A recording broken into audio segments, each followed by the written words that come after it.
Bonsoir, dimanche 14 janvier, bienvenue sur La Première. Voici les titres que nous allons développer dans ce journal. Le plan d'eau de Tayarapu Ouest, désormais plus réglementé. Zone de mouillage des voiliers et des paquebots, vitesse des bateaux touristiques, la circulation et le stationnement seront plus encadrés. Les étudiants boursiers en difficulté. À 24 heures de la rentrée, les élèves scrutent leur compte en banque. Les versements ont du retard. Le pays comme l'État sont concernés. Nous parlerons de la rentrée avec Diana Yenko de l'UNSA et du syndicat territorial des instituteurs, professeurs et agents de l'éducation publique. Les problèmes de transport, les évaluations du mois de novembre ou encore la plainte contre le ministre de l'Éducation. Autant de sujets à aborder. Comme chaque dimanche, vous retrouverez la rubrique Fénois d'avant. L'histoire des essais nucléaires a régulièrement fait l'objet de reportages. Vous pourrez revoir l'un d'entre eux réalisé en 2003. Enfin, nous vous emmènerons à Moorea pour profiter des derniers instants des vacances au soleil avant le grand rush de la rentrée. Au programme, bronzage et détente. Le Conseil des ministres a validé le projet. Le plan d'eau de Tayarapu Ouest sera bientôt réglementé. Il ne sera plus possible de naviguer à grande vitesse dans le lagon. Quant aux voiliers, 8 mouillages leur seront proposés pour 48 heures seulement. 3 emplacements ont par ailleurs été prévus pour les grands navires comme les paquebots. Reportage Mélissa Chong et Patrick Zinsing. La vie est paisible pour les baigneurs de Tayarapu Ouest. Nager librement et en toute sécurité dans le lagon, c'est en ce sens qu'un aménagement du plan d'eau a été pensé. Prochainement, des corps morts vont être installés par la DEPAM, 3 à Toahutu et 5 à Veirao. Concernant les mouillages des yachts, nous avons défini deux zones, Otutata et Toaroa. Et nous avons également des mouillages des paquebots, qui sont également dans la zone de Veirao. Derrière, il y a également aussi celui de Toahutu, qu'on a défini aussi des zones de mouillage pour Toahutu. Et pour Tehopo, donc les élus de Tehopo ne souhaitent pas qu'il y ait des mouillages dans cette zone. Prévoir des zones de mouillage est une bonne chose. En revanche, les voiliers auront l'autorisation de s'amarrer seulement 48 heures au même emplacement. Autre point crucial pour prendre la mer sans les risques, réglementer la vitesse de navigation. Donc il y a des chenals, donc sur Tehopo, ils sont limités à 10 nœuds. Il y a des chenals, il y a 2 endroits où ils sont limités à 5 nœuds, comme le Wharimahora, le chenal qui prend pour aller au Whenuaʻiʻere, parce que là on a beaucoup de baigneurs, de personnes qui viennent baigner là et des jeunes aussi qui traversent pour aller surfer. Une satisfaction pour la population qui depuis longtemps réclame plus de discipline sur l'eau. C'est bien d'aller doucement parce qu'il faut faire attention, il y a des gens qui se baignent, il y a des pêcheurs, donc il y en a des fois on voit il y a des pêcheurs parce qu'ils mettent leur bouée, mais il y a des autres qui ne respectent pas, donc c'est bien d'aller doucement. Ici à Veirao, il y a pas mal de jeunes qui se baignent ou qui sont en navigation sur des kayaks, tout ça, et parfois il y a des gens qui passent. Nous on nous a limité à 5 nœuds. Et quand tu les vois passer, c'est pas le cas, quoi. Et du coup, c'est un peu risqué pour nos jeunes ici. Ces restrictions visent à mieux encadrer les zones avant le mois de juillet, période où se tiendront les épreuves de surf des Jeux Olympiques 2024. Nos amis de la Réunion dans la tourmente, ce département d'outre-mer situé dans l'océan Indien est menacé par un cyclone, le cyclone Bellal. Selon Météo France, il devrait directement traverser l'île avec des vents extrêmes. Les vents pourraient dépasser les 200 km/h sur le littoral et plus de 250 km/h dans les hauteurs de l'île. Des vagues de 8 mètres en moyenne sont attendues. Je vous propose de retrouver tout de suite Priscilla Etève en direct de la Réunion. Bonsoir Priscilla, pour vous, on est lundi matin 9h à la Réunion. Quelle est la situation sur place ? Bonsoir Steven. Eh bien, à l'instant même où je vous parle, le mur de l'œil du cyclone Binal commence à toucher la ville du port dans l'ouest de la Réunion. L'ouest et le nord de l'île qui seront les premières régions touchées ce matin. Mais le système va impacter l'ensemble du département au cours de la journée, prévient Météo France. Le météore va amener de fortes pluies, mais surtout du vent. Et on commence à voir effectivement que ça souffle beaucoup actuellement. Vous l'avez dit, avec des rafales de 250 km/h attendues sur les hauteurs, jusqu'à 200 km/h sur le littoral. Un cyclone jugé dévastateur, dont l'intensité est même comparée à celle du cyclone Firinga il y a 35 ans, presque jour pour jour. Le préfet de la Réunion a donc décidé d'activer depuis ce matin 6 heures l'alerte violette cyclonique, niveau de vigilance maximum. C'est une première à la Réunion, ce qui signifie confinement, même un confinement absolu. Même les forces de l'ordre et les secours ne peuvent plus circuler jusqu'à nouvel ordre. Les autorités demandent à la population de ne surtout pas se fier au moment d'accalmie, car ça ne va pas durer. À cette heure-ci, 600 personnes ont déjà trouvé refuge dans l'un des centres d'hébergement installés sur l'île. Et pour informer les Réunionnais sur l'évolution du cyclone Bélal, Cybèle, Réunion la première est en édition spéciale depuis 20h hier soir, avec des rendez-vous d'information toutes les demi-heures en direct sur nos 3 médias. Merci beaucoup Priscilla Etef d'avoir pris le temps de faire un point avec nous. On vous souhaite beaucoup de courage. Jusqu'au mois d'avril, la Polynésie française n'est pas non plus à l'abri des cyclones avec le phénomène El Niño. En Polynésie, c'est la rentrée scolaire qui se profile après un mois de vacances. Parmi ceux qui reprennent le chemin des internats ou des résidences universitaires, les enfants des archipels et parmi eux, des boursiers. Pour la première fois cette année, des retards ont mis ces étudiants dans l'embarras. Les versements de la bourse d'État comme la bourse du pays ont provoqué bien des inquiétudes. Kaline Hénard et Jérôme Lee. Bienvenue dans la colloque des Iliens. Heimana et Teihoari sont tous deux boursiers d'État. Habituellement, leur versement arrive autour du 5. Pourtant, ce mois-ci, ce n'est pas le cas. J'ai eu un retard. C'est pas, je n'ai pas reçu le versement comme d'habitude. J'ai reçu mon versement récemment. Et là, le fait qu'il y ait un retard de versement, ça te met en difficulté ? Pas trop, mais ça va, je peux gérer avec des extras et tout. Mais j'ai avoir un peu de difficulté à payer mon loyer. On a été payé ou pas ? La question est au cœur des conversations. Au centre d'hébergement des étudiants, les nouvelles circulent vite grâce aux réseaux sociaux. Il y a un groupe sur Facebook qui dit à chaque fois quand il y a la réalisation de la bourse et quand est-ce qu'il y a le virement. Et du coup, vers ce début du mois, il y a plusieurs étudiants qui demandaient à chaque fois quand est-ce qu'il y a la bourse, est-ce que c'est tombé. Du coup, je pense qu'il y avait quand même assez qui ont été en situation de précarité. Les bourses d'État sont donc en cours de régularisation. Les boursiers du pays, eux, attendent encore. C'est le cas de Owari. Il a contacté la Direction générale de l'éducation et de l'enseignement. Déjà par mail, appeler les mails ici en Polynésie, le délai d'attente et de réponse est assez lent. Du coup, j'ai testé le deuxième moyen, c'est-à-dire directement appeler. Ils répondent, des fois ils ne répondent pas. Et quand ils répondent, c'est pour vous dire attendez, ça va arriver. Sur leur groupe Facebook, les étudiants partagent leurs infos. Certains affirment que la bourse du pays devrait arriver d'ici la fin du mois de janvier.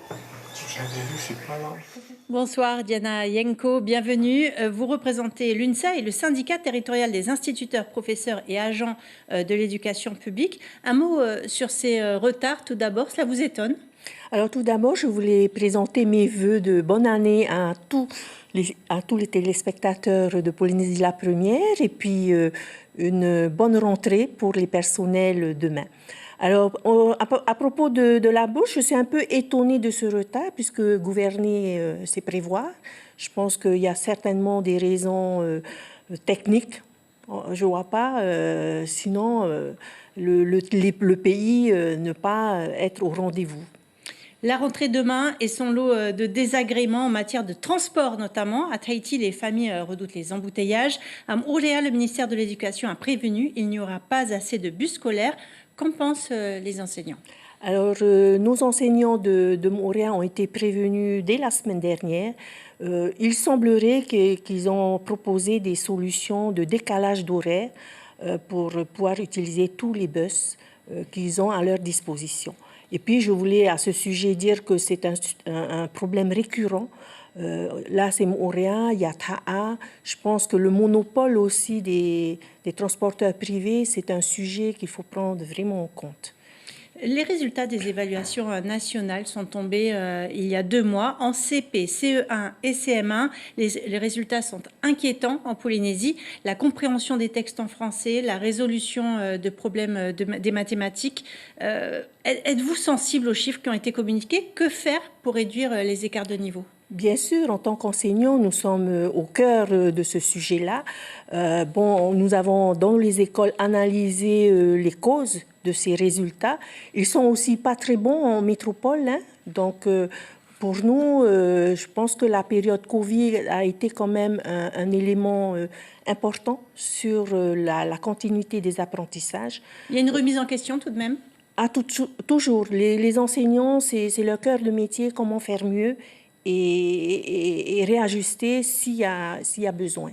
Que ce soit le ministre de l'Éducation nationale ou locale, tous deux défraient la chronique. Notre ministre Ronit Elipaya, tout d'abord, une plainte a été déposée contre lui pour provocation à la discrimination raciale et soutient les propos sur le blanchissement de la population et parle d'invasion. Cela ne vous choque pas de la part d'un ministre de l'Éducation ? Bien sûr que ça choque chacun d'entre nous. En tous les cas, au niveau de UNSA, nous sommes contre toutes les discriminations possibles et inimaginables. Donc, bien sûr que les propos nous ont choqués. Et nous avons décidé qu'en pleine instance, nous allons faire des déclarations en ce sens. La ministre de l'Éducation nationale, fraîchement nommée, de son côté, a choqué les syndicats avec ses propos sur les absences des professeurs dans le public.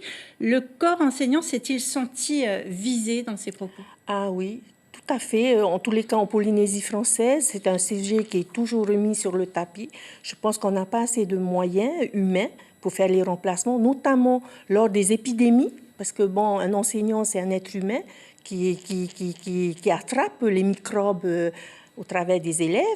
Et puis, je pense qu'il faut revoir aussi le rythme scolaire des enseignants, le stress, parce qu'il y a beaucoup de stress, il y a les résultats qui doivent être obtenus à tout prix. Je pense que c'est un sujet de société sur les rythmes scolaires aussi. Vous faites des propositions dans ce sens au gouvernement? Ah oui, nous sommes donc un syndicat qui fait des propositions. Parfois, on est entendu, parfois non. Donc, il faut toujours être sur le qui-vive. Cette année, c'est un tournant dans votre combat pour l'ITR. Un nouveau dispositif va remplacer l'indemnité temporaire de retraite. Il s'agit du régime additionnel de la fonction publique. Vous vous êtes battu pendant des années pour obtenir cette alternative. Est-ce que vous êtes satisfait? Alors, je peux dire qu'après 15 ans de combat, on voit enfin un dispositif qui se met en place. Donc, je suis plutôt satisfaite. Mais le combat n'est pas terminé. Nous attendons le décret d'application, puisque c'est dans ce décret qu'on aura tous les détails techniques de cette application. En tous les cas, dès le mois d'avril à octobre, on aura 6 mois pour se positionner. Ce qui est quand même positif, c'est que tous les fonctionnaires d'État auront un minimum de 4 000 € par an, en plus de leur pension de base. Donc vous vous sentez plutôt victorieux dans ce combat? Je peux dire que c'est mieux que rien. Merci beaucoup Diana Yanko d'avoir été notre invitée ce soir. Merci. Merci. Il y a 60 ans, en janvier 1963, la Polynésie française apprenait officiellement qu'elle allait abriter le centre d'expérimentation du Pacifique. Les premiers essais commenceront 3 ans plus tard, en 1966. Un choix politique qui a changé le cours de l'histoire du pays. Dans notre Fénois d'avant ce soir, retour sur l'histoire des essais, Laït Temauri faisait un état des lieux, c'était en 2003.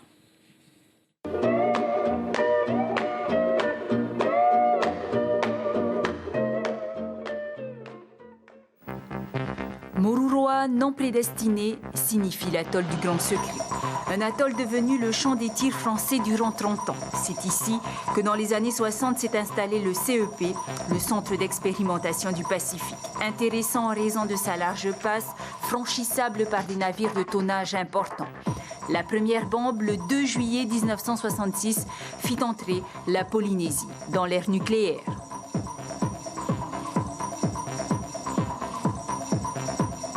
Je tiens à dire à la Polynésie française combien la France apprécie le service qu'elle lui rend en étant le siège de cette organisation qui doit assurer la paix à coup sûr à notre ensemble français.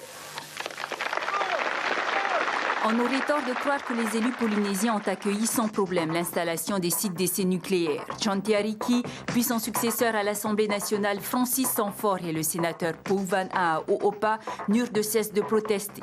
Mais ils ne purent faire fléchir la raison d'un État qui s'affirmait chez lui et dans son bon droit. 193 tirs ont été effectués à Moruroa et Fangataufa, l'atoll le plus proche de Moruroa. Avec tout d'abord 46 essais nucléaires atmosphériques, soit entre 510 et 720 fois la puissance de la bombe d'Hiroshima. Mais la poursuite de ce programme n'était plus possible, tant la contrainte internationale fut forte et le débat national vif. En 1972, il est décidé de passer aux essais souterrains, 137 au total, jusqu'en 1991.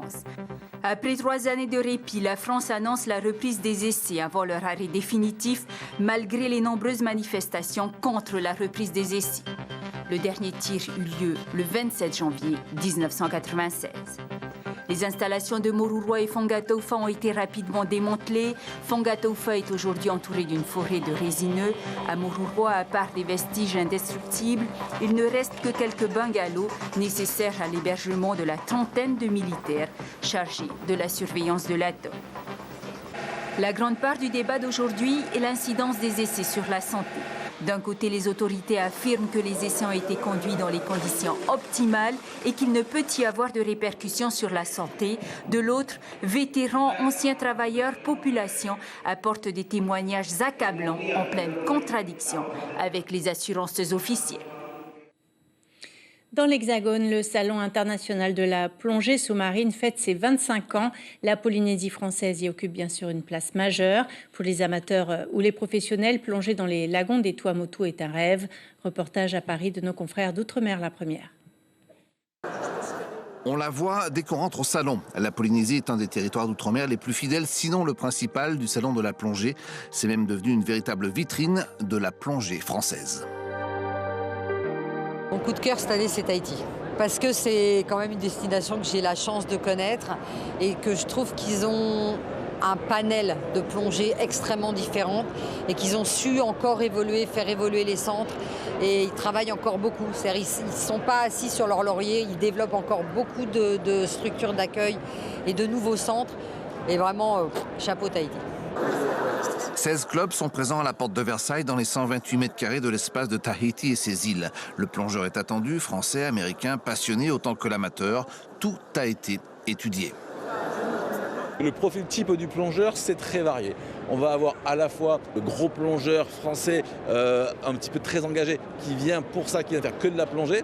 Mais on a aussi des gens qui viennent en voyage de noces, qui viennent en vacances plus polyvalentes et qui vont profiter d'être là pour s'adonner à la plongée. Des gens qui plongent 10 fois par an, mais qui vont profiter d'être là pour faire la plongée de leur vie. Partir plonger dans les 5 archipels et les 118 îles ne s'improvise pas mais se prépare. À Paris, c'est d'abord la première prise de contact, le rêve qui commence à se concrétiser et même une signature pour certains. Vous voulez faire quoi là-bas? Plonger, visiter toutes les îles, les lagons, les montagnes, la population, les habitants. C'est un voyage que j'ai envie de faire depuis que je suis toute petite.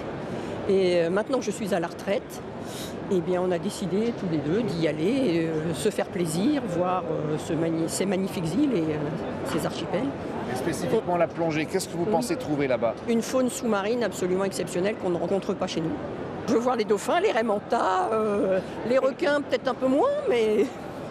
La Polynésie a retrouvé une place dans le top 5 mondial pour cette destination. C'est le premier pari de gagner. Partir là-bas, cela a aussi un coût pour le touriste ou le plongeur français et aussi un certain délai. Un délai moyen de 1 à 3 ans entre la visite sur le salon et la concrétisation. Donc on a des gens qui vont venir et qui ont déjà leur réservation pour nous rejoindre dans 2 ou 3 mois, mais des gens qui viennent avec une vague idée et qui vont mettre 2 ans à concrétiser. Ça peut arriver aussi. 4 jours pour séduire, 4 jours pour convaincre. Les atouts sont nombreux et les retombées économiques seront sans doute conséquentes. Direction l'atoll de Ho'otuamotu maintenant, où les kakano sont en abondance en ce moment dans la marina du village. Ce sont des petites sardines que l'on appelle aussi komene, munies d'un filet, le kopé. Les habitants du village s'en donnent à cœur joie pour les attraper. Les enfants en profitent aussi pour apprendre cette technique de pêche et goûter un ou deux poissons au passage. Mathieu Allot a recueilli des témoignages. Ça va? Qu'est-ce que tu fais?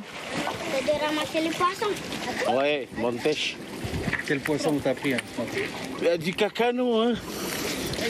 Qu'est-ce que tu fais du poisson après? Mais on le mange. On le mange, on partage un peu pour la population, ceux qui veulent. Nous le disions tout à l'heure, les vacances de Noël s'achèvent. 2024 s'annonce pleine de promesses. Mais avant la rentrée, on vous emmène à Moorea, histoire de se prélasser au soleil avant de retrouver le stress de la rentrée. Au programme, bronzage et farniente sur le lagon. Mereini Gamblin et Heidi Yanko auront capturé ces instants de bonheur. 7h ce matin, direction Moorea. Les carnets de commandes sont remplis pour ce dernier dimanche des vacances. Les clients, étrangers et locaux, sont accueillis au son du pou et ça redonne le sourire. J'ai emmené un groupe de France là, qui est la moitié avec moi et l'autre moitié qui arrive là. Donc, pour faire découvrir Moorea, ils ne sont jamais vus. C'est la première fois aussi qu'ils viennent sur la Polynésie à découvrir un peu. Tous les jours, on a du monde. Voilà, et on essaie tous les jours de donner des sourires avec ces gens-là. Surtout quand ils viennent après le travail, tout ça, ils veulent se décompresser. Sur le lagon de l'île Sœur, le guide relate avec humour les légendes inspirées des montagnes. Un cadre de travail plutôt idyllique qu'il partage comme chaque jour avec une centaine de touristes. Pour Karen, c'est une grande première. Elle ne perd pas une miette de la journée avec sa petite famille. On a vu les dauphins, on a vu on a vu une tortue. Qu'est-ce qu'on a fait encore? On a vu une pyramide de Moorea. Et belle excursion parce que une belle animation et la journée promis d'être top. Une pause pour faire des rencontres avec nos amis de la mer, prendre le temps de contempler les trésors de la nature. Les nuances de bleu, le bonheur, la détente, c'est tout ce qu'on souhaite un dimanche. Un peu plus loin sur la plage, on en profite aussi un maximum avec les gens qu'on aime. Ça fait toujours plaisir de revenir au Fénois. Et ça fait 4 ans que je suis resté à l'étranger, en métropole. Et là, on profite aussi là au beau dimanche quand même, avec la famille. Moi, je travaille. Hein. Il y a ma femme qui a un site qui est en vacances avec mon fils. Mais là, c'est l'occasion pour nous de se retrouver un peu le week-end. On a profité de ce dernier jour-là et demain, c'est la reprise pour tout le monde. Les batteries sont rechargées, la semaine peut commencer, des rêves plein la tête. Et je vous rappelle l'information principale de cette édition. Des étudiants boursiers souffrent des retards de l'administration. Les versements ont du retard, que ce soit du côté de l'État comme du pays, à 24 heures de la rentrée. Difficile pour les jeunes des îles de régler les loyers à temps. L'actualité de la semaine à venir. Demain, bien sûr, la rentrée scolaire du second semestre. Mercredi, la visite du haut-commissaire à Taha. Et samedi, le renouvellement du bureau de la Fédération tahitienne de Va'a.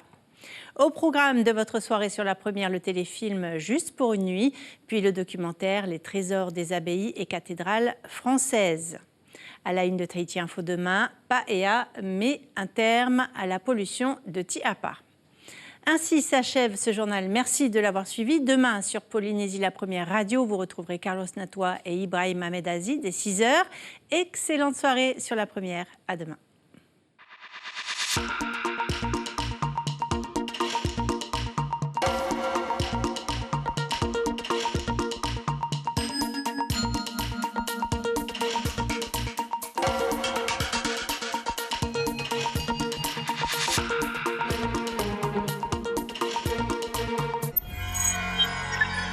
Retrouvez ce programme en replay sur notre site internet